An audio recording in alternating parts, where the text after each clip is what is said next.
الحمد لله رب العالمين وقد قال الله تعالى في القرآن الكريم وما تقدموا لأنفسكم من خير تجدوه عند الله هو خيرا وأعظم أجرا واستغفر الله.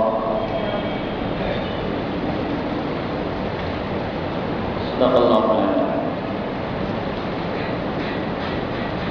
قال نبينا رسول الله صلى الله عليه وسلم صلى صلاتنا واستقبل قبلتنا وأكل ذبيحتنا فذلك المسلم الذي له ذمة الله وذمة رسوله ولا تقبل الله في أمته أو كما قال عليه السلام.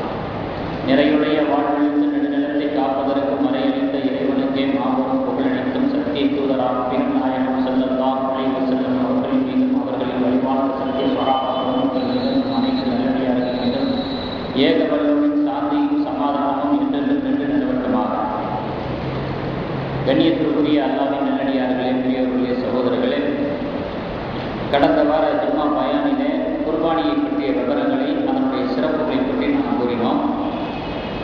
அதனுடைய சட்டத்திட்டங்கள் மற்றும் கூடுதலான விஷயங்களை வரக்கூடிய வாரத்திலே தெரிந்து கொள்ளலாம் அல்லாஹ் நாடினால் என்பதாக நாம் இறுதியில் சொல்லி முடித்தோம். கடந்த வாரத்திலே குர்பானி சம்பந்தமான ஆயத்துக்கள் ஹதீஸ்களை எல்லாம் நாம் கேட்டறிந்தோம். வஸல்லி லிரப்பிக வன்ஹர், அல்லாஹ்வே நேரடியாக திருமுறையில் குர்பானியை பற்றி பேசணும். அல்லாஹ்வுக்காக குர்பானி கொடுங்க. லன் யனாலல்லாஹு லஹ்முஹா வலா திமாஉஹா வலாக்கின் யனாலுஹு தக்வா, அந்த பிராணியினுடைய இறைச்சியோ இரத்தமோ அல்லாஹ்வை சென்றடைவதில்லை, உங்களுடைய இறையச்சம் தான் அல்லாஹ்வை போய் சேர்கிறது என்பதாக அல்லாஹ் திருமறையில் சொல்லியிருக்கக்கூடிய வசனத்தையும் நினைவுபடுத்தினோம். அதனுடைய தொடர்ச்சியிலே இந்த வாரம் குர்பானியை பற்றி நாம் தெரிய இருக்கிறோம். ஒரு வசனம், வமா துகத்திமூ லிஅன்ஃபுசிக்கும் மின் கைரின், நலவான காரியங்களிலே உங்களுக்காக நீங்கள் எதை முற்படுத்தி வைத்தாலும் சரி, நலவான காரியங்கள் எதுவாக இருந்தாலும் சரி, உங்களுக்காக முற்படுத்தி வைக்கப்படக்கூடியவைகள், உங்களுக்காக அப்படின்னு சொன்னால் மறுமையினுடைய தேவைக்காக, உங்களுடைய ஆத்மாவுக்காக அப்படின்னு அல்லாஹ் சொன்னா அப்படின்னு சொன்னால் மறுமையினுடைய தேவைக்காக என்னென்னலாம் நீங்கள் செய்தீங்களோ தஜிதூஹு இன்தல்லாஹ் ஹுவ கைரன் வ அஅஸம அஜ்ரா, மறுமையில அல்லாஹ்விடத்துல நீங்கள் செய்த அந்த நல்ல காரியங்களை மிக்க மேலான செயலாக மகத்தான கூலியாக நீங்கள் பார்ப்பீர்கள், பெற்றுக்கொள்வீர்கள் என்பதாக அல்லாஹ் இந்த வசனத்தில் சொல்லி காட்டுகிறான். அது இன்க்ளூடிங் குர்பானி. இது குர்பானியில ரொம்ப கவனிக்கத்தக்க ஒரு ஆயத்தாக இருக்கு. ஏன்னா பிராணியை தேர்வு செய்யும் விஷயத்துல சிறப்பானதை, உயர்வானதை, மகத்தானதை, மேன்மையானதை எந்த அளவுக்கு தேர்வு செய்ய வேண்டும் என்ற எண்ணப்பாடு நமக்கு இருக்குமோ அந்த அளவுக்கு கூலி அபரிமிதமாக இருக்கும், நன்மைகளுடைய அதிகம் நிர்ணயிக்கப்படும் என்பதை எடுத்துச் சொல்லக்கூடிய ஒரு ஆயத்தாக இது இருக்கிறது.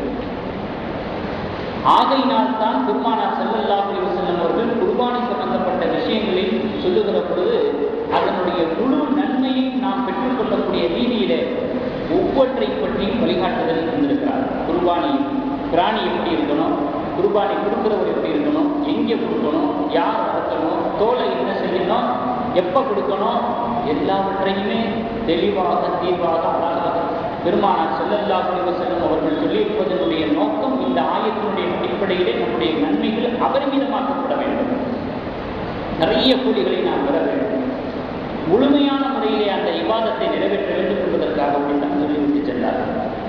அதனுடைய அடிப்படையிலே குர்பானி கொடுப்பவர், நாம் கடந்த வாரத்திலே சொன்னது போல முடி வெட்டுவது, நகம் வெட்டுவது, இதை மட்டும் நீக்கிக் கொள்ள வேண்டும். நாம் குர்பானி கொடுக்கிற வரை, குர்பானி கொடுக்கிறவங்க மட்டும்தான், உட்காலங்களுக்கு இந்த சட்டம் இல்லை, நகம் வெட்டக்கூடாது, முடி வெட்டக்கூடாதுங்கிறது. குர்பானி கொடுக்கணுங்கிற எண்ணம் உள்ளவர்கள், நாட்டம் உள்ளவர்கள், நீயத்துள்ளவர்கள் பிறை பிறந்ததிலிருந்து தன்னுடைய குர்பானி அறுக்கப்படுகிற வரை குர்பானி கொடுக்கிறவர் பேசக்கூடிய விஷயம், நகம் வெட்டக்கூடாது, முடிய கிடையக்கூடாது.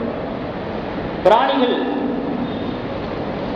ஒட்டகம், மாடு, ஆடு, இந்த மூன்று மட்டுமே குர்பானிக்கான பிராணிகள். எருமை மாடு இதில் வருமா அப்படின்னு சொன்னால் அதில் கருத்து வேறுபாடுகள் இருக்கிறது. இருந்தாலும் அது மாடு இனத்தை சேர்ந்திருக்கின்ற காரணத்தினாலே அதுவும் குர்பானியுடைய பிராணிகள் வரும் என்பதாகவும் கருத்து இருக்கிறது. அடுத்து பிராணியினுடைய தன்மைகள் எப்படி இருக்க வேண்டும் என்று பெருமானார் ஸல்லல்லாஹு அலைஹி வஸல்லம் அவர்கள் விளக்கி சொல்லுகிற பொழுது, ஜடகாத்திரமானதாக இருக்க வேண்டும், ஆரோக்கியமானதாக இருக்க வேண்டும், குறை அற்றதாக இருக்க இப்படிப்பட்ட தன்மைகளை மெயினாக பார்க்கணும் என்று பெருமானார் ஸல்லல்லாஹு அலைஹி வஸல்லம் சொல்லியிருக்கிறார். எந்த தன்மைகள் இருந்தால் அது குறையாக கருதப்பட்டு அது குர்பானிக்கான தகுதியை அந்த பிராணி இழந்து விடுகிறது என்பதை தெரிந்து கொள்ள வேண்டும். உதாரணமாக நொண்டியாக இருக்கிறது, குருடாக இருக்கிறது, எலும்புல மஜ்ஜை இல்லாம ரொம்ப ரொம்ப பார்க்கறதுக்கு படுமோசமான ரீதியில மெலிவாக இருக்கிறது. இந்த மாதிரியான காரணங்கள் இருக்கும் பட்சத்தில் அந்த குர்பானிக்கான தகுதியை இந்த பிராணி இழந்து விடுகிறது. பெருமானார் ஸல்லல்லாஹு அலைஹி வஸல்லம் சொன்னாங்க, குர்பானி பிராணியை தேர்வு செய்கிற பொழுது அதனுடைய காதுகளையும் கண்களையும் சரியாக கவனித்துக் கொள்ளுங்கள் என்பதாக சொன்னார். கண் பகுதிகள், காது. அந்த அடிப்படையில் காது அறுக்கப்பட்டதாக இருந்தாலோ, கிழிக்கப்பட்டதாக இருந்தாலோ, துவாரம் போடப்பட்டதாக இருந்தாலோ அது குர்பானி பிராணிக்கான தகுதியை இழந்து விடுகிறது. கர்ப்பமுள்ள பிராணியாக இருந்தால் அதுவும் குர்பானிக்கான தகுதியை, கர்ப்பமுள்ள பிராணியாக இருந்தால் குர்பானிக்கான தகுதியை அதை இழந்து விடுகிறது. ரொம்ப நபி ஸல்லல்லாஹு அலைஹி வஸல்லம் அவர்களுக்கு பிரியமானது, சிறப்பானது எதை கவனிப்பது அப்படின்னு சொன்னால், பிராணிக்கு கொம்பு இருக்க வேண்டும். அதனுடைய முகம், முட்டுக்கால், கண் பகுதி இவைகளெல்லாம் கருமையானதாக இருக்க வேண்டும், கருப்பாக. இது நபி ஸல்லல்லாஹு அலைஹி வஸல்லம் அவர்கள் கவனித்து தேர்வு செய்யக்கூடிய விஷயங்களாக இருக்கிறது. குர்பானி பிராணி சிறப்புக்காக வேண்டி சொல்லப்படுகிறது. அது இல்லைன்னா உடனே அது தகுதி இழந்துருதுங்கிறது தேர்வு செய்யும் பொழுது சிறப்பான விஷயம், அதற்காக வேண்டி சொல்லப்படுகிறது. அறுப்பதை பற்றி பெருமானார் ஸல்லல்லாஹு அலைஹி வஸல்லம் அவர்களுடைய சுன்னத்தான விஷயங்களை நம்ம கவனித்து பார்க்கும் பொழுது, இறுதி ஹஜ்ஜினுடைய சமயத்தில் நபி ஸல்லல்லாஹு அலைஹி வஸல்லம் அவர்கள் 63 ஒட்டகங்களை தானே அறுத்திருக்கிறார். ஆகையினால் சுன்னத்தான விஷயங்களில் ஒன்றாக பார்க்கப்படுவது என்னன்னா, தன்னுடைய குர்பானி பிராணியை தானே அறுக்கிறது சுன்னத்தாக இருக்கிறது, சிறப்பானதாக இருக்கிறது. இயற்கையில் அவருக்கு பயந்த சுபாவம் இருந்துச்சு, ரத்தத்தை பார்த்தா மயங்கி வந்துடுவார்னா அப்படி இருந்தாலும் அறுத்துத்தான் ஆகணும் அப்படிங்கிறது இது சிறப்புக்காக சொல்லப்படுகிறது. பகல் நேரத்தில் அறுக்கிறது, பிராணி கிப்லாவை நோக்கி இருக்கிறது, அறுப்பவர் பிராணியை நோக்கி இருப்பது, இதெல்லாம் சுன்னத்தான விஷயங்களாக இருக்கிறது. துஆவையும் நபி ஸல்லல்லாஹு அலைஹி வஸல்லம் அவர்கள் சொல்லி தந்திருக்கிறாங்க. பிஸ்மில்லாஹி அல்லாஹு அக்பர், அல்லாஹும்ம ஸல்லி அலா முஹம்மதின் வ ஸல்லிம், அல்லாஹும்ம ஹாதா மின்க வ இலைக ஃபதகப்பல் மின்னி. முழுமையான இந்த துஆ நினைவில் இல்லைன்னா கூட பிஸ்மில்லாஹி அல்லாஹு அக்பர் என்ற அல்லாஹ்வுடைய திருநாமத்தோடு தக்பீரோடு அதை அறுக்க வேண்டும். பிஸ்மில்லாஹி அல்லாஹு அக்பர் போதுமானது. சரி, கொம்பு இல்லாமல் இருக்குது பிராணி, அல்லது கொம்பு இருந்து முறிஞ்சு போயிருக்கிறது, அல்லது பற்கள் இல்லாததாக இருக்கிறது, அல்லது காயடிக்கப்பட்டதாக இருக்கிறது. இப்படி இருக்கும் பட்சத்திலே அந்த பிராணிகள் குர்பானி கொடுப்பதற்கு கூடும், தப்பில்லை. ஏன்னா மேலே சொன்ன விஷயங்கள்லாம் சிறப்புக்காக வேண்டி சொல்லப்படுது. அதனால கொம்பு இல்லைங்கிறதுக்காக வேண்டி, கொம்பு புரிஞ்சிருங்கிறதுக்காக வேண்டி, அல்லது பல்லு இல்லைங்கிறதுக்காக வேண்டி அதை அவாய்ட் பண்ணணும் அப்படிங்கிற அவசியம் இல்லை. அப்படிப்பட்ட பிராணிகள் குர்பானிக்கு கூடுமானதாக இருக்கிறது. தகுதி இல்லாத பிராணியை குர்பானி கொடுத்தாலோ, அல்லது தொழுகைக்கு முன்பாகவே குர்பானியை கொடுத்து விட்டாலோ அந்த இறைச்சி, அந்த அறுப்பு தர்மமாகத்தான் கருதப்படுமே தவிர குர்பானி என்கிற கடமையை நிறைவேற்றப்பட்டதாக கருதப்பட மாட்டார். அதனால தொழுகைக்கு பிறகுதான் அறுக்கணும், தகுதியுள்ள பிராணியாக இருக்கணும். அதே நேரத்தில் ஆட்டுக்கு மாட்டுக்கு ஷேர் கொடுத்துட்டோம், அல்லது ஆட்டுக்கான காசை கொடுத்துட்டோம், நம்ம இருக்கிறது ஒரு இடத்துல நம்ம எங்கேயோ கொடுத்துட்டோம், நம்ம இன்னும் தொழுகலை. ஆனால் எங்கே நம்ம பணம் கொடுத்தோமோ அவங்க தொழுதுட்டு வேலையை ஆரம்பிச்சுட்டாங்க. நல்லா புரிஞ்சுக்கணும், நம்ம பணம் கொடுத்துட்டோம், கொடுத்த இடத்துல தொழுகையை முடிச்சுட்டு வேலையை ஆரம்பிச்சுட்டாங்க. நம்ம இன்னும் தொழாமல் இருக்கக்கூடிய நிலையில அங்கே நம்முடைய பங்குக்கான மாடு அறுக்கப்பட்டுருச்சு, நம்முடைய குர்பானி பிராணி அறுக்கப்பட்டுருச்சுன்னா அதில் தப்பு இல்லை.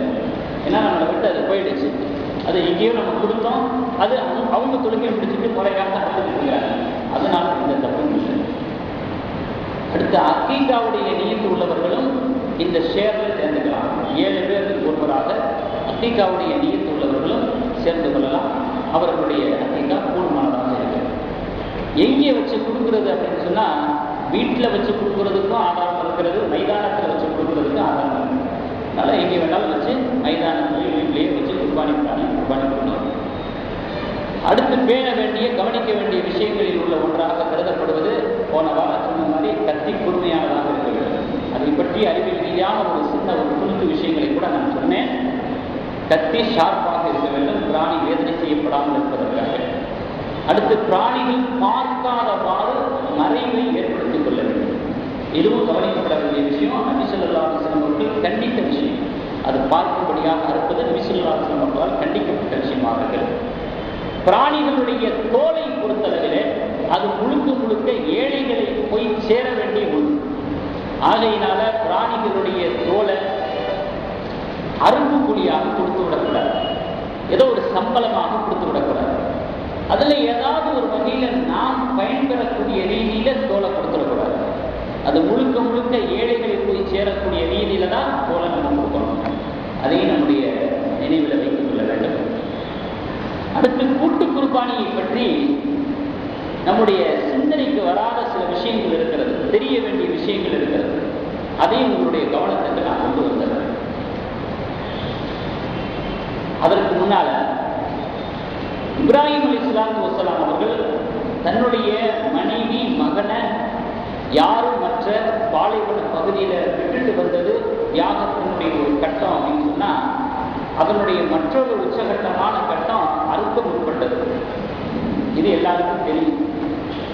இந்த தியாகத்தை மெச்சி அல்லாஹ் கொடுத்திருக்கிற கிஃப்ட், இது போன்ற சோதனைகள் எல்லாம் வென்ற காரணத்தினால இப்ராஹிம் அலைஹிஸ்ஸலாம் அவர்களுக்கு அல்லாஹ் கொடுத்த கிஃப்ட் என்ன அப்படின்னு சொன்னா, இப்ராஹிம் அலைஹிஸ்ஸலாம் அவர்களுடைய சில விஷயங்களை நம்ம பின்பற்றுவோம். அதுதான் இப்ராஹிம் அலைஹிஸ்ஸலாம் அவர்களுக்கு அல்லாஹ் கொடுத்தது. என்னென்ன பின்பற்றுகிறோம்? நகம் வெட்டுவது, மர்ம உறுப்புகளில் இருக்கக்கூடிய முடியை களைவது, மீசையை கத்தரித்து விடுவது, சத்தனா செய்வது, இது போன்ற விஷயங்களை எல்லாம் இப்ராஹிம் அலைஹிஸ்ஸலாம் அவர்களுடைய அந்த சுன்னத்துக்களாக பின்பற்றி வர்றோம். பார்த்தீங்களா? இந்த பின்பற்றுதல் தான் அல்லாஹ் தஆலா இப்ராஹிம் அலைஹிஸ்ஸலாம் அவர்களுக்கு கொடுத்த ஒரு கிஃப்டாக இருக்கிறது. அத்தோட இந்த குர்பானி கொடுக்கிறதுங்கிறது அவர்களுடைய தியாகத்தினுடைய ஒரு துளியாவது நம்முடைய வாழ்க்கையில படட்டும் வரட்டும் அப்படிங்கிறதுக்காக வேண்டி அல்லாஹ் தஆலா அவைகளோடு சேர்த்தது தான் இந்த குர்பானி. இதை பசுமையாக மனதிலே நினைவிலே வைத்துக் கொள்ள வேண்டும். இப்படிப்பட்ட இந்த குர்பானி யாருக்கு ஜக்காத்து கடமையாக இருக்கிறதோ அவர்களின் மீது குர்பானி கடமையானதாக இருக்கிறது. ஜக்காத்து கடமையானவர்களுக்கு குர்பானி கடமையாக இருக்கிறது. பண வசதி இல்லாத, வசதி வாய்ப்பு இல்லாத சூழ்நிலையில அவர்களுக்கும் இந்த குர்பானியினுடைய நன்மை கிடைக்க வேண்டும் என்பதற்காக வேண்டி கொடுக்கப்பட்ட ஒரு சலுகை, அனுமதிக்கப்பட்ட ஒரு விஷயம் இந்த கூட்டு குர்பானி என்பதை முறையாக நாம் விளங்கிக் கொள்ள வேண்டும். தனிநபர் குர்பானி என்ன அந்தஸ்தில் இருக்கு, கூட்டு குர்பானி என்ன அந்தஸ்தில் இருக்கு, இந்த ரெண்டினுடைய தரத்தை, ரெண்டினுடைய அந்தஸ்தை முறையாக விளங்கிக் கொள்வதிலே நாம் கோளாறு செய்கிறோம் என்பதற்காக வேண்டி சில விஷயங்களை உங்களுடைய கவனத்துக்கு நான் கொண்டு வருகிறேன்.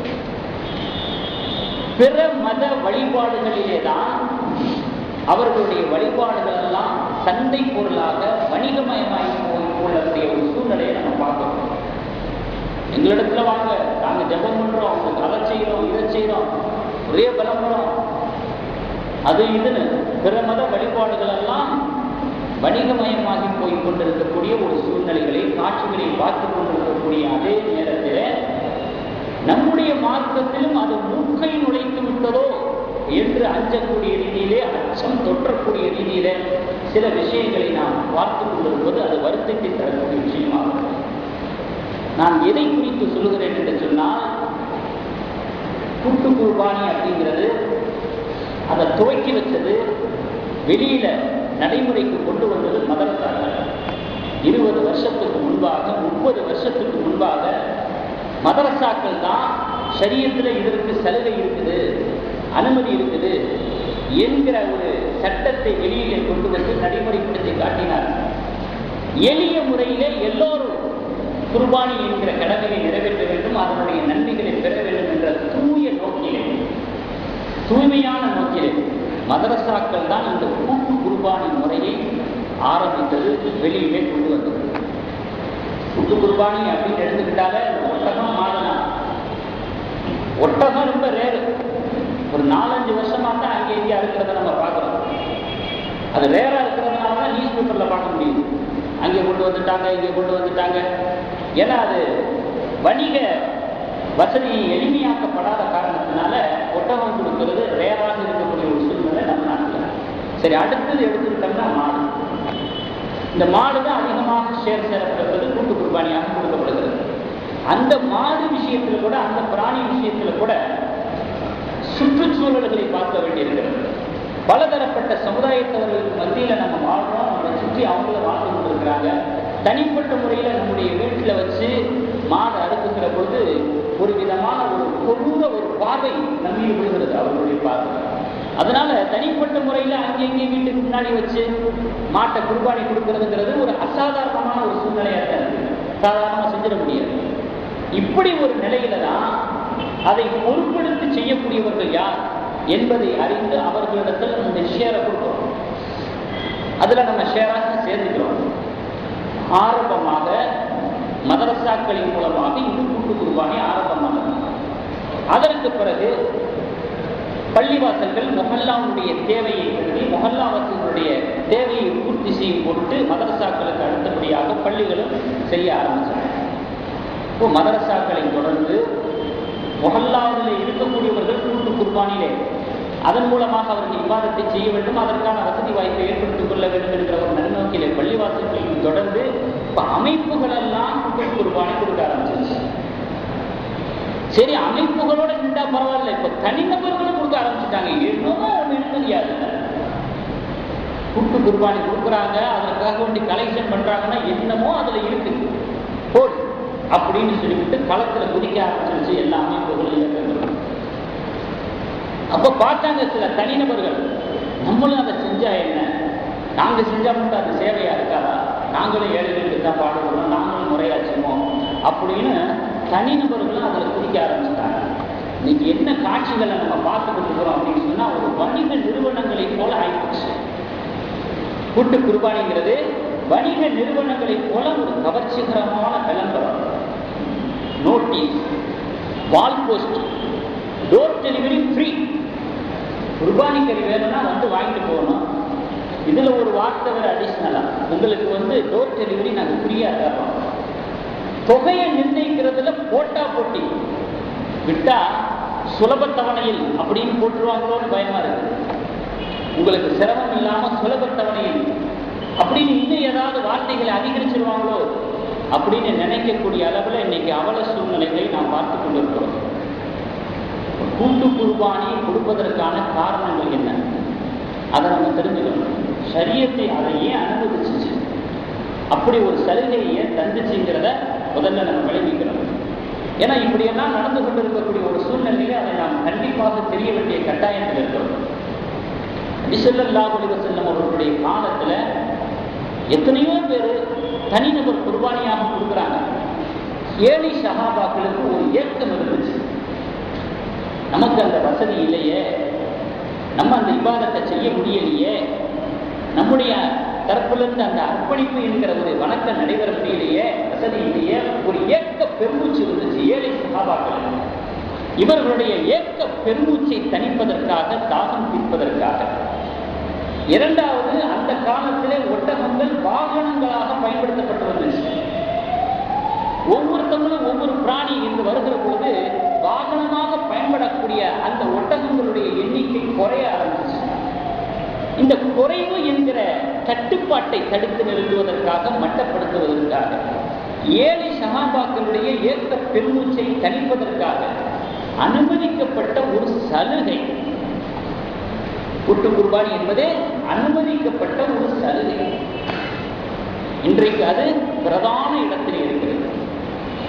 ஷரியத்தினுடைய கண்ணோட்டத்திலே தனிநபர் குர்பானி என்பதுதான் பிரதான இடத்திலே இருக்கக்கூடிய ஒன்று. அதுதான் முதல்நிலை வணக்கம். ஆனால் அது பின்னுக்கு தள்ளப்படுகிறது. கூட்டு குர்பானி முன்வைக்கப்படுகிறது, அது மட்டும்தான் முன்னால் காட்டப்படுகிறது. காரணம், வணிக மயமாகி போன ஒரு சிந்தனை, அது போன்ற ஒரு மனோநிலைகள். இன்னைக்கு சரியான சட்டம் எது என்பதை வெளியிலே கொண்டு வர முடியாத, மக்கள் தெரிந்து கொள்ள முடியாத ஒரு சூழ்நிலை. கொடுக்கக்கூடியவங்க ஜவுளிக்கடை சிந்தனையில, ஜவுளிக்கடை ஸ்டைல சிந்திக்க ஆரம்பிக்கிறார். போட்டா போட்டி, அந்த தொகையை நிர்ணயிக்கிறதுல போட்டா போட்டி, நீ அவ்வளவுனா நான் இவ்வளவு, எனக்கு இவ்வளவு பேர் வரணும். அதனால கொடுக்கக்கூடியவங்களும் ஜவுளிக்கடை ஸ்டைல சிந்திக்கிறாங்க. யார் கம்மியான தொகையா போட்டுருக்கிறாங்க, யார் கோட் டெலிவரி பண்றாங்க, இப்படி இவங்களும் அந்த மாதிரி சிந்திக்க ஆரம்பிச்சா பரஸ்பரம் இந்த மாதிரியான சிந்தனைகள் இருந்தால் இன்னும் எப்படிலாம் சொல்லுங்க. அதுல ஒரு விவாதத்து அலங்கோலமாக்கப்படுகிறது, ஒரு இறை வணக்கம் பேரம் பேசப்படுகிறது. இப்படி ஒரு காட்சியை, ஒரு சூழ்நிலையை நாம் பார்த்து கொண்டிருக்கிறோம். சில இடங்கள்ல பார்த்தீங்கன்னா நிர்ணயித்திருக்கக்கூடிய தொகை நம்ப முடியாத ஒரு ரீதியில இருக்கு. இந்த ஷேர் தொகையை வச்சு எப்படி 7 பேரை கொண்ட ஷேரை கொண்டு உங்க மால் வாங்க முடியும், அருந்துக்கூடி கொடுக்க முடியும் என்கிற ஒரு வினா மக்களிடத்திலிருந்தே கொடுக்கக்கூடிய ரீதியில அமௌண்ட்டை நிர்ணயம் பண்ணி வச்சிருக்கிறாங்க. ஆக ஒரு கறி கிடைச்சா போதும். இதெல்லாம் ரொம்ப வருத்தத்தை தரக்கூடிய, கவலை தரக்கூடிய விஷயம் என்பதாக நம்முடைய முஸ்லிம் பத்திரிகைகள் எழுதுகிறது. பரவலான ஒரு இயக்க பெருமூச்சுகளும் நம்முடைய சமுதாயத்திலே கனகனத்துக் கொண்டிருக்கிறது என்பதை உங்களுடைய கவனத்துக்கு கொண்டு வருகிறது. ஏன்னா கூட்டு குர்பானியாக இருந்தாலும் சரி, தனிநபர் குர்பானியாக இருந்தாலும் சரி, நோக்கம் ஏழைகளை போய் சேர வேண்டும். இங்கே நிச்சயது இஸ்லாம். அதிலிருந்து முற்றிலும் முழுவதுமாக ஏழைகள் தான் பயன் பெற வேண்டும். அப்படி இஸ்லாம் மையப்படுத்துகிற பொழுது முழு சமுதாயமும் அங்கீகரித்துக் கொண்ட ஸ்தலங்கள் மதரசாக்கள், பள்ளிவாசல்கள், முழு சமுதாயமும் அங்கீகரிக்கப்பட்ட ஸ்தலங்களாக, தீனுடைய ஸ்தலங்களாக இருப்பவை. அவைகளிலிருந்து ஓரளவு அல்லது முழுமையாக நேர்மையான முறையிலே இது செய்யப்படுவதற்கு அதிகமான வழிவாய்ப்புகள் இருக்கிறது. அப்படி இல்லாத சூழ்நிலையிலே, அதை விட்டும் விலகி இருக்கக்கூடிய சூழ்நிலையிலே அமைப்புகளாக இருந்தால், இயக்கங்களாக இருந்தால், இன்று அது விமர்சிக்கப்பட்ட ஒரு விஷயமாக இருந்து கொண்டிருக்கிறது. அவர்களெல்லாம் தன்னுடைய இயக்க வளர்ச்சிக்காக வேண்டி அதை பயன்படுத்திக் கொண்டிருக்கிறார்கள். ஒரு ஷேர் கொடுத்தவரே சொல்லிட்டு தான் நமக்கு வந்து ஷேர் கொடுத்தார், போட்டி மனப்பான்மையோடு நடத்துகிறார்கள் என்கிற ஒரு விமர்சனங்கள் வெளிவந்து கொண்டிருக்கக்கூடிய ஒரு சூழ்நிலையை நாம் பார்த்துக் கொண்டிருக்கிறோம். தனிநபர் குர்பானி என்பதிலேதான் தியாகம், இரையச்சம், மன தூய்மை, இந்த மூன்றினுடைய முழுமையான மொத்த உருவகத்தை நாம் பார்க்க முடிகிறது. தனிநபர் குர்பானியில், கூட்டு குர்பானியில ஓரளவு அதுல முழுமையாக இருக்குதுன்னா இதுல ஓரளவு இருக்கு. அப்படி ஓரளவு இருக்கிறது என்கிற ஒரு திருப்தியை பெறக்கூடிய சமயத்துல வணிகமயமாக இதை சிந்தித்தால் உள்ளதும் போச்சு, அதுவும் போச்சு அப்படிங்கிற ஒரு நிலைதான நின்றும் என்பதையெல்லாம் நாம் கவனத்தில் கொள்ள கடமைப்பட்டிருக்கிறோம். ஏதோ கொடுத்தா சரி, கறி வந்தா சரி, கறி வந்தா போதும் என்பதாக நினைக்கக்கூடாது. தனிப்பட்ட முறையில் அவர் நடத்துறாரு, அவரை பற்றி நமக்கு தெரியாது. நமக்கு தெரிஞ்சதெல்லாம் அவர் அடைச்ச பிக் நோட்டீஸும் வான் போஸ்ட்டுங்க, ரேட்டு கம்மியாக இருக்குது, கறி கைக்கு கிடைக்குது, இது என்ன குர்பானி? இது அவரை யாரு கண்காணிக்கிறது? மனிதன் தானே. மனிதன் சரிக்கு விழுகாத விஷயம் என்ன இருக்குது? பெரிய பெரிய ஆளுகளே சரிக்கு விழுகிறாங்க. அவரை யாரும் எதுவும் கேட்க போறதில்லை. ஏதோ கொடுத்த காசுக்கு கறியை கொடுப்பாரு. நம்ம கொடுத்த காசுக்கு கறி கிடைச்சிருச்சா? இவர்களுடைய மனநிலை யதார்த்தமாக இருக்கிறது, குறை சொல்லவில்லை. ஆனால் நமக்கு வெளியிலே நடக்கக்கூடிய சூழ்நிலை என்ன என்பதை அறிந்து கூட, விவாதத்தை கூட அதை அறிந்துதான் செயல்படுத்த வேண்டும். விவாதத்தாக இருந்தாலும் கூட அவைகளையெல்லாம் அறிந்துதான் நாம் அதை கட்டமைத்துக் கொள்ள வேண்டும். ஆகையினால இதெல்லாம் இந்த நல்ல வேளையிலே நாம் நினைவில் வைத்துக் கொள்ளக்கூடிய ஒரு நன்மையான ஒரு விஷயமாக இருக்கிறது. 4 மதுகபுகளுமே மக்களிடத்திலே தனிநபர் குர்பானியை பற்றி அதிகமாக வலியுறுத்தி சொல்லுங்கள் என்பதாக கூறுகிறோம். அதனுடைய சிறப்பை முதலில் எடுத்து வையுங்கள். ஆனா அந்த அதனுடைய சிறப்பை எடுத்து வச்சுட்டு அதுக்கு பிறகு அவங்களுடைய சக்திக்கு தகுந்தவாறு கூட்டு குர்பானியில் செல்லுகிறது. ஆனால் மக்களிடத்திலே முதலாவதாக எடுத்து வைப்பது அதுவாகத்தான் இருக்க வேண்டும் என்று 4 மதுகபுகளுமே எடுத்து செல்ல தவறு. தனிநபர் குர்பானி, கூட்டு குர்பானி ரெண்டும் கடமை நிறைவேறி விடுகிறது என்பதிலே சமம். அவருடைய கடமையை நிறைவேறிடுச்சு, இவருடைய கடமையை நிறைவேறிடுச்சு. ஆனால் தரத்திலே ரெண்டும் வேறு. நன்மை கிடைப்பதிலே, நன்மை கிடைக்கக்கூடிய அளவிலே வேறு. கடமை நிறைவேறிடுச்சு அப்படிங்கிறதுல தான் சமம். உதாரணமா குல்ஹுவல்லாஹு சூரா 3 தடவை ஓதுனா முழு குர்ஆனையும் ஓதுன மாதிரி அப்படின்னு நபி ஸல்லல்லாஹு அலைஹி வஸல்லம் சொல்லியிருக்காங்க. அதுக்காக வேண்டி 30 ஜுஸு ஓதுனவனும் 3 தடவை குல்ஹுவல்லாஹு சூரா ஓதுன சமமாயிடுவாரா? எதுக்காக வேண்டி சொல்லப்பட்டுச்சு? குல்ஹுவல்லாஹு சூராவுடைய சிறப்பை காட்டுறதுக்காக சொல்லப்பட்டுச்சு. தனிநபர் குர்பானி கொடுக்கிறவர் 10,000 ரூபாய் செலவு கொடுக்குறாரு. இவர் 2,000, 2,500, 3,000 இப்படியாக செலவு பண்றவங்க எப்படி சமமாகுவார்? ஆக எப்படி அது சிறப்புக்காக சொல்லப்பட்டுச்சோ அதே மாதிரி இது சலுகைக்காக வைக்கப்பட்டது. இதை கொண்டே போதுமாக்கிக் கொள்ளக்கூடாது என்பதற்காக சொல்லுகிறது. இந்த ரெண்டுக்கும் மத்தியில் இருக்கக்கூடிய வித்தியாசத்தை சொல்ல வர்றதனுடைய நோக்கத்தை விளங்கிக்கங்க. என்ன இப்படி சொல்றாங்களேன்னு நினைக்காதீங்க. எதுக்கு சொல்ல வர்றோம், இதை எதை கவனிச்சு இந்த தனிநபர் குர்பானிங்கிறது சிறப்பாக சொல்லப்படுகிறது அப்படிங்கிறத நம்ம விளங்கிக்கிறோம். கடமை நிறைவேறிடுது, அதுல எந்த மாற்றமும் இல்லை, அதுல குறை காண்பதற்கு ஒண்ணுமே இல்லை. ஆனால் உதாரணமா நான் சொல்றேன், கொடுத்தா தனிநபர் குர்பானியா ஒரு பிராணி வாங்கி கொடுக்கிறது, இல்லைன்னா ஒரு ஷேர் கொடுக்கிறது. ஆனா இவருக்கு இருக்கக்கூடிய வசதி 2 ஷேர் கூட கொடுக்கலாம், 3 ஷேர் கூட கொடுக்கலாம். எப்ப இவர் தனியாக ஒரு பிராணி வாங்க முடியல அப்படிங்கிறாரோ ஒரு 2 ஷேர் கொடுக்குற அளவுக்கு அல்லது 3 ஷேர் கொடுக்குற அளவுக்கு அவருடைய வசதி இருக்கலாம் இல்லையா? அதன் பக்கம் சிந்தனையே போறதில்லை. அதனால்தான் ஆரம்பத்திலேயே ஒரு ஆயத்து வரும், அம்மா துகத்திமூ அன்ஃபுசிக்கும் மின் கைரி, கைரான விஷயங்களை பொறுத்தளவுல உங்களுக்கு என்று, அதாவது மறுமை சேமிப்புக்காக நீங்கள் எதை உட்படுத்தி வைக்கிறீர்களோ தஜிதூஹு இன்தல்லாஹி வ கைரு வ அஅலம் அஜ்ரா, மறுமையில் அதை நீங்க எப்படி பார்ப்பீங்க?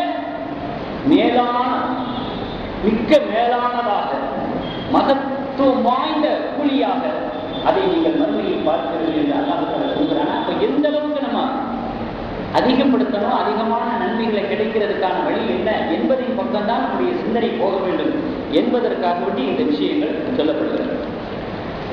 அடுத்து வணிக சிந்தனையாகி போய்விட்ட காரணத்தினாலே அவர்கள் அளிக்கக்கூடிய அந்த வால் போஸ்ட் நோட்டீஸ்ல கூட தனிநபர் குர்பானி தான் சிறந்தது, முதல் நிலை வணக்கமானது, முதன்மையானது என்கிற ஒரு விஷயத்தை கூட குறிப்பிடுறதுக்கு இடம் ஒதுக்கல, அதை முன்னிலைப்படுத்துறதும் இல்லை. இது ஒரு காரணம், இந்த வணிகமயமாகி போன சிந்தனை தான் என்பதை நீங்க நினைவில் கொள்ள வேண்டும். ஏன்னா இது அப்படியே கூடிக்கொண்டே வருகிற பொழுது அடுத்த ஜெனரேஷன், அதுக்கு அடுத்த ஜெனரேஷன் வரைக்கும் வரும் பொழுது இருக்கிற அந்த பிஸியில ஏதோ அதை ஒரு வெட்டி செலவாகவும் நேரம் அதில் வேஸ்ட் ஆகுது அப்படிங்கிறதாகவும் நினைச்சிடக்கூடாது. இது ஒரு ஆபத்தான ஒரு சிந்தனையை ஏற்படுத்தக்கூடிய ஒரு விஷயம். நீங்க பரபரப்பான காலத்தில் வாழ்ந்துட்டு இருக்கிறோம், எதை எதையெல்லாம் காணாமன்னு விளங்கிட்டு இருக்கிறோம். தீனுடைய விஷயத்தையும் அந்த மாதிரி விளங்கிட்டா என்ன ஆகும்? அதன் பின்னால ஒரு ஜெனரேஷனே போச்சுன்னா என்ன ஆகும்? ஒரு சேலை கொடுத்தமா, கடமை முடிச்சமா, ஒரு பிராணியை வாங்குறது, அதை வச்சு வளர்க்குறது, அதை அறுக்கிறது, பக்கத்தில் நிற்கிறது, என்ன இது? இப்படிங்கிற ஒரு பொதுவோக்கான ஒரு சிந்தனை நிறுவூட்டப்பட்டு கொண்டே வந்தால் அது ஆபத்தல்லவா? அதற்காக வேண்டி இந்த விஷயம் சொல்லப்படுகிறது. ஏன்னா நீங்க நேரம் இல்லைங்கிற மாதிரி பெரிய ஒரு விஷயம் என்ன, அந்த காலத்துல எல்லாம் பார்த்தீங்கன்னா நவீன கருவிகள் எல்லாம் இல்லை, செல்போன் இல்லை, அது இல்லை, இது இல்லை, சமையல் கிச்சன்ல இருக்கக்கூடிய சமையலுக்கு தேவையான கருவிகள் கூட நவீனமா இல்லை, ஆட்டுக்கல்லு தான், அம்மிக்கல்லு தான். அப்படியெல்லாம் இருந்து கூட நேரம் பறக்கத்தான் இருந்துச்சு. இன்னைக்கு எல்லாமே நவீனமாகி போச்சு, வெகு வேகமாக செயல்படக்கூடிய கருவிகள்லாம் அதிகமாகி போன சூழ்நிலையில கூட நேரம் இல்லைங்கிறோம். இவைகள் எல்லாம் இல்லாம நேரம் பறக்கத்தான் இருந்துச்சா இல்லையா? ஒரு 10-15 வருஷத்துக்கு முன்னாடி, 20 வருஷத்துக்கு முன்னாடி பறக்கத்தான் இருக்கும் நேரம். இப்ப எல்லா வசதிகள் இருந்தும் கூட, எல்லா நவீன கருவிகள் கண்டுபிடிக்கப்பட்டும் கூட நேரம் இல்லை, நேரம் போகல. அப்ப நேரத்துல பறக்கத்தை எடுபட்டு போச்சு. அபிசுல்லாஹ் சொன்ன மாதிரி ஒரு வருஷம் ஒரு மாசமா தெரியும், ஒரு மாசம் ஒரு வாரமா தெரியும், ஒரு வாரம் ஒரு நாளா தெரியும், ஒரு நாள் ஒரு மணி நேரமா தெரியும். அந்த காலத்தை நம்ம நெருங்கிக்கிட்டு இருக்கிறோம். அதனால பரபரப்பாக இருக்கக்கூடிய அந்த சிந்தனை சூழ்நிலைகள்ல இதை பாரமாக, இதை ஒரு பெரிய மலைப்பாக தெரிஞ்சு இதுக்கே முக்கியத்துவம் கொடுத்து அந்த தனிநபர் குர்பானியின் மீது இருக்கக்கூடிய ஆர்வம் குன்றி போய்விடக்கூடாது, மழுங்கி போய்விடக்கூடாது என்பதற்காக வேண்டி இந்த செயல்பாடுகள், இந்த விஷயங்கள் எல்லாம் ஆபத்தானது என்பதாக சொல்லி வைக்கப்படுகிறது. அடுத்து, ஒரு குடும்பத்துல ஒரு குர்பானி கொடுத்தா போதுமா, அல்லது அந்த குடும்பத்துல பலரும் வசதி உள்ளவர்களாக இருக்கும்போது ஒவ்வொருத்தவங்களும் தனித்தனியாக குர்பானி கொடுக்கணுமா? அதையும் நம்ம கவனத்தில் கொள்ளணும். ஒவ்வொருத்தவங்களும் வசதியாக இருக்கும் பொழுது ஒவ்வொருத்தங்களை கவனிச்சு ஒவ்வொரு குர்பானை கொடுக்கறது தான் சிறப்பானது, அதுதான் கடமையானது. ஒரே குடும்பத்துல மனைவிக்கு தனி வருமானம் வருது, கணவனுக்கு தனி வருமானம் வருது, பிள்ளைகளுக்கு தனி வருமானம் இருக்குது, இருப்பு இருக்குது. எல்லாம் ஒரே குடும்பத்தில் இருக்கிறாங்க. எல்லாருக்குமா சேர்த்து ஒரே குர்பானை கொடுத்துட்டு கலையை முடிச்சிடக்கூடாது. ஒவ்வொருத்தவங்களுக்கும் ஜக்காத் கடமையாகுது. மனைவி வச்சிருக்கக்கூடிய சேமிப்புக்கு வருமானத்துக்கு மனைவி மீது தான் கடமை, கணவன் மீது கடமை இல்லை. ஜக்காத்து கடமை என்கிற அடிப்படையில் பார்க்கும்பொழுது இப்படி தலா ஒவ்வொரு நபருக்கும் என்று ஆகிவிடுவது அதே மாதிரி தான் கொடுப்பாங்க. குடும்பத்துக்கு ஒன்று கொடுத்தா போதும் அப்படிங்கிறது ஒரு தவறான விஷயம். நன்மையில வேண்டாம் கூட்டு சேர்த்துக்கலாம். குடும்பத்தில் ஒருத்தர் கொடுக்குறாரு, இதனுடைய நன்மையை என் குடும்பத்தில் இருக்கக்கூடிய அத்தனை பேருக்கும் கிடைக்கணும் அப்படின்னு நன்மையில கூட்டு சேர்ந்துக்கலாம். ஆனா கடமை நிறைவேறது அவர் ஒரு ஆளுக்கு தான் நிறைவேறும். ரெண்டுக்கும் வித்தியாசம் இருக்கு. குடும்பத்தில் இருக்கக்கூடிய அத்தனை பேர்களும் கொடுக்கப்பட்ட குர்பானிக்கு நன்மையில கூட்டு சேரலாம். கடமை நிறைவேறது யார் கொடுத்தாரோ அவருடைய கடமை தான் நிறைவேறும். அதே குடும்பத்துல வசதியா இருக்கிற சூழ்நிலையில அவருக்கு தனியா கொடுத்தா தான் அவருக்கு நிறைவேறும். அதை நினைவில் வைத்துக் கொள்ள வேண்டும். சில ஹதீஸ்கள்லாம் வந்திருக்குது அப்படின்னு சொன்னா அது இந்த அடிப்படையில் வந்தது. இந்த குடும்பத்தில் இருக்கக்கூடிய அத்தனை பேர்களும் நன்மையை கூட்டு செல்வதற்கு வாய்ப்பு இருக்கிறது.